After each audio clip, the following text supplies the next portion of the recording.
যে সবসময় আমার কাছে থাকতো আমার সন্তান, মানে বেশিরভাগই আমার সাথে থাকতো। তারপরে খাবারের মধ্যে বিরিয়ানিটা বেশি পছন্দ করতো। আর যেদিন আমার সন্তান গুলি খাইছে, ওই কোনো দিন বড় মাছ পছন্দ করে না। ওই দিন আমার বলতেছে, আম্মু আজকে আমি মাছের মাথাটা খাই। আমি কই ঠিক আছে বলো খাও। পরে খাওয়ার পরে খাইতেছে, আর আমি পিছন দিয়ে চুল দিয়ে আবার একটু বড় ছিল, পিছন দিয়ে চুল দিয়ে হাতাইতেছে আর বলতেছে কোনো দিন তো তুমি বড় মাছ খাও না, আজকে তুমি খাইতেছো। আজকে আমার মন চাইতেছে খাইতে, আম্মু এর লেগা খাইতেছে। আমি বলছি ঠিক আছে খাও। আর সেম আমার মতো দেখতে, আমার চুল, আমার বুড়ো, আমার হাত, আমার পা, আমার শরীরের রং, আমার শরীরের পশম, সব কিছু আমার সন্তান সেম পেয়েছে।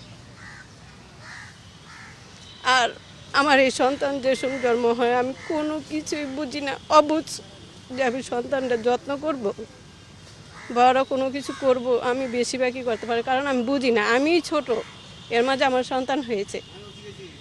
তা এটা নিয়ে অনেক আল্লাহর কাছে কাঁদি যে আল্লাহ তুমি তো সন্তান দিছো, আমি যেই টাইমে বুঝি নাই ওই টাইমে দিছো, আর যে সন্তানের মর্ম বুঝছি তুমি আমার থেকে নিয়ে নিছো।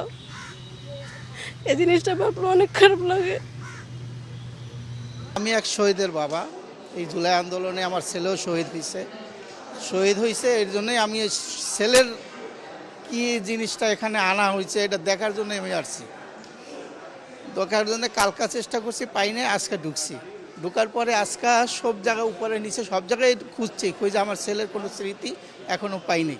জুলাইয়ের কথা ফিরে নিয়ে আসে এবং আমরা একটা স্বৈরাচার শাসনের মধ্যে যে ছিলাম এবং যেই হত্যাযজ্ঞ করেছিল সেই শেখ হাসিনার প্রতিচ্ছবিগুলো আমরা এখানে দেখতে পেলাম। পাশাপাশি যে আসলে আমাদের জুলাইয়ের যে কাঙ্ক্ষিত আকাঙ্ক্ষা, সেই আকাঙ্ক্ষাগুলো আসলে পেয়েছি কিনা।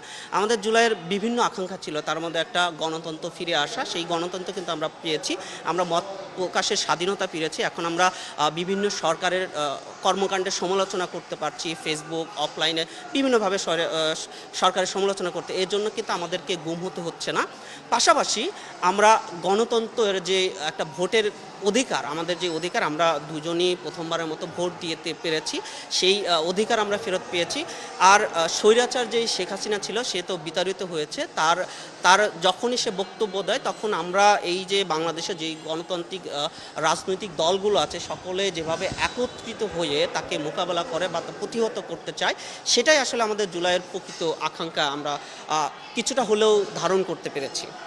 আসলে জুলাই একটি মাস নয়, এটা হচ্ছে আমাদের ইতিহাসের একটা অনুভূতি আর কি। আর প্রথম দিনে এসে আর কি খুবই ভালো লাগতেছে। জুলাইয়ের ইতিহাসগুলো আমরা, ঘটনাগুলো নতুনভাবে অনুভব করব। আর এটা এই স্মৃতিগুলা সংরক্ষণ করা আমাদের সবারই দায়িত্ব।